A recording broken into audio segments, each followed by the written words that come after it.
Welcome to my YouTube channel মনীষীদের বাণী। Hello বন্ধুরা, কেমন আছেন আপনারা? আশা করি সবাই ভালো আছেন। তো আমার নাম রাহুল দাস।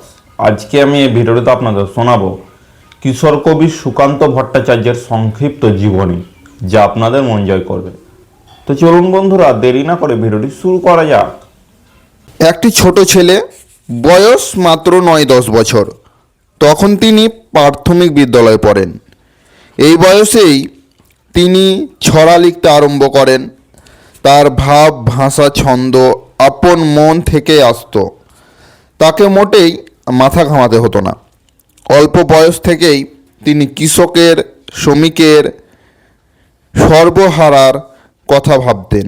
ধনীর অত্যাচারের নিপীড়ন, যারা দুবেলা খেতে পায় না, উদ্বাস্ত পরিশ্রম করেও যারা ছেলে মেয়েকে আহার বস্ত্র দিতে পারে না, তাদের কথাই ছেলেটি সবসময় চিন্তা করত। তাদের নিয়েই তার ছড়া, কবিতা ও আলোচনা। কে এই ছেলেটি? এই ছেলেটি কিশোর কবি সুকান্ত ভট্টাচার্য। তার এত অল্প বয়সের লেখা দেখে তার পরিবারের সবাই খুব প্রশংসা করত। সুকান্তের কবিতা প্রতিভা দেখে সকলে বিস্ময় প্রকাশ করত। এই কিশোর কবির সুমহান চিন্তা একমাত্র মনীষীদের মধ্যে দেখা যায়। তিনি অল্প দিনের মধ্যে দেশকে অনেক কিছু দিয়ে গেছেন। সুকান্তের জন্ম হয় 1926 খ্রিস্টাব্দের 15ই আগস্ট। তিনি কলকাতায় কালীঘাটে মাতামহের ঘরে জন্মগ্রহণ করেছিলেন। সুকান্তের বাবার নাম ছিল নিবারণ চন্দ্র ভট্টাচার্য ও মাতার নাম সুনীতি দেবী। তার নিবাস ছিল বর্তমান বাংলাদেশের ফরিদপুর জেলার কোটালীপাড়ায়। তার পূর্বপুরুষরা ভাগ্যান্বেষণে কলকাতায় এসে বেলেঘাটা অঞ্চলে বসবাস করেন। জনন জানন ছিল পারিবারিক বৃত্তি। সুকান্ত অনেক বাইরের বই পড়তেন, কিন্তু তার মধ্যে বহু ছড়ার বইও পড়তেন। তার মা তাকে রামায়ণ, মহাভারত পড়ে শোনাতেন। তিনি মন দিয়ে তা শুনতেন। বেলেঘাটায় কমলা বিদ্যা মন্দির নামে একটি প্রাথমিক বিদ্যালয়ে সুকান্তকে ভর্তি করে দেওয়া হয়। এখানে তিনি পড়াশোনা করতে লাগলেন। শীঘ্রই মেধাবী ছাত্র বলে তিনি শিক্ষকদের স্নেহভাজন হন। সুকান্ত যখন প্রাথমিক বিদ্যালয়ে পড়েন, তখনই তিনি কবিতা, ছড়া লিখতে আরম্ভ করেন। সেই সময় সঞ্চয় নামে একটি হাতে লেখা পত্রিকা প্রকাশ করলেন। তার লেখা কবিতা ওই সময় শিক্ষা নামে একটি পত্রিকাতেও প্রকাশিত হয়েছিল। ছাপা অক্ষরে তার প্রথম প্রকাশিত রচনা বিবেকানন্দের জীবনী প্রকাশিত হয়েছিল শিখা পত্রিকায়। সুকান্তের বয়স যখন মাত্র 10-11 বছর, তখন রাখাল ছেলে নামক একটি রূপক গীতিচিত্র রচনা করলেন। এছাড়াও মধুমালতী ও সূর্য প্রণাম নামক দুটি গীতিচিত্রও রচনা করেছিলেন। প্রাথমিক বিদ্যালয়ের পড়া শেষ করে সুকান্ত বেলেঘাটা দেশবন্ধু হাই স্কুলে ভর্তি হন। এই স্কুলে যখন সপ্তম শ্রেণীতে পড়েন, তখন তিনি ছাত্রদের লেখা ও ছবি হাতে লেখা একটি পত্রিকা বার করেন। তার নাম ছিল সপ্তমিকা। শিক্ষকরা সুকান্তের সাহিত্য সাধনায় বিশেষ উৎসাহ দান করতেন। এর মধ্যে সুকান্ত ভারতের কমিউনিস্ট পার্টিতে যোগ দেন। সুকান্তের সাহিত্য সাধনায় দারুণ অনুরাগ ছিল। তার মধ্যেই ছেলে মেয়েদের কোচিং ক্লাস খুলে পড়াতেন।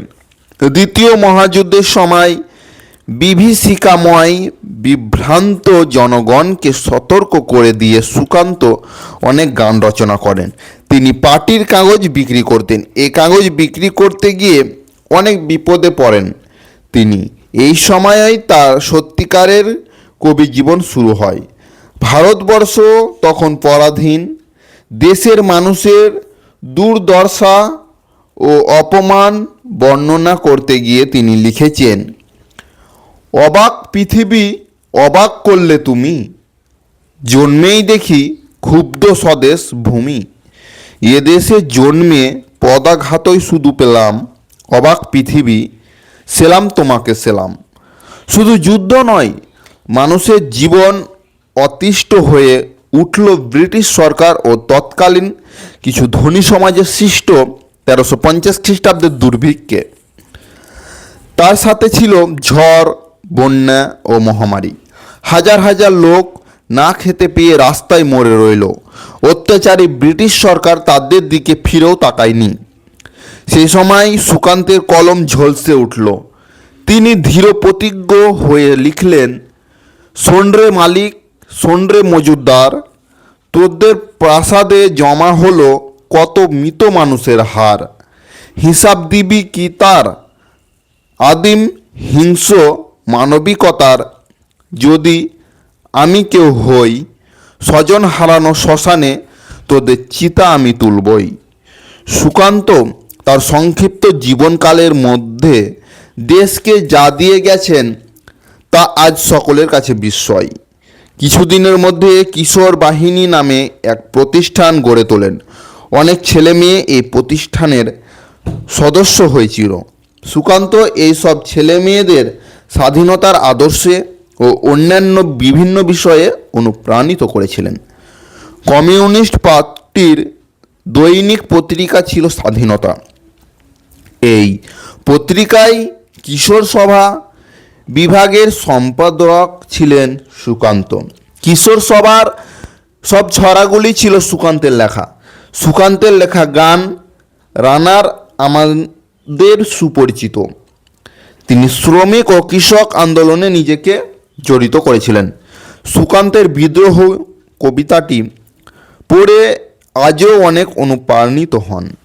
সুকান্তের জীবন অতিবাহিত হয়েছিল অত্যন্ত আর্থিক অনটন ও পারিবারিক বিপর্যয়ের মধ্যে। তিনি স্কুলের গণ্ডি পার হতে চেয়েছিলেন, কিন্তু অঙ্কে কম নম্বর পাওয়ায় পরীক্ষা দিয়েও কৃতকার্য হতে পারেননি। সংসারের চরম অনটনের মধ্যে থেকেও তার কলম থেমে থাকেনি। তিনি টিবি রোগে আক্রান্ত হয়ে যাদবপুর টিবি হাসপাতালে ভর্তি হন। তার লেখা শেষ কবিতার বই ছাড়পত্র তখন ছাপা হচ্ছিল, কিন্তু দুর্ভাগ্যবশত ছাপা অক্ষরে এই বই তার দেখে যেতে পারেননি। 1947 খ্রিস্টাব্দের 13ই মে মাত্র 21 বছর বয়সে কিশোর কবি সুকান্ত ভট্টাচার্য অমৃতলোকে যাত্রা করেন। অমৃতবাণী। এ বিশ্বকে এ শিশুর বাসযোগ্য করে যাব আমি, নবজাতকের কাছে এ আমার দৃঢ় অঙ্গীকার। ভিডিওটি যদি আপনাদের ভালো লাগে থাকে তাহলে ভিডিওতে লাইক কমেন্ট শেয়ার করবে। আর এই ধরনের নতুন নতুন ভিডিও পেতে আমার চ্যানেলটাকে সাবস্ক্রাইব করতে একদম ভুলবে না। দেখা হবে পরবর্তী কোনো ভিডিওতে। ভালো থাকুন, সুস্থ থাকুন। থ্যাংক ইউ, ধন্যবাদ।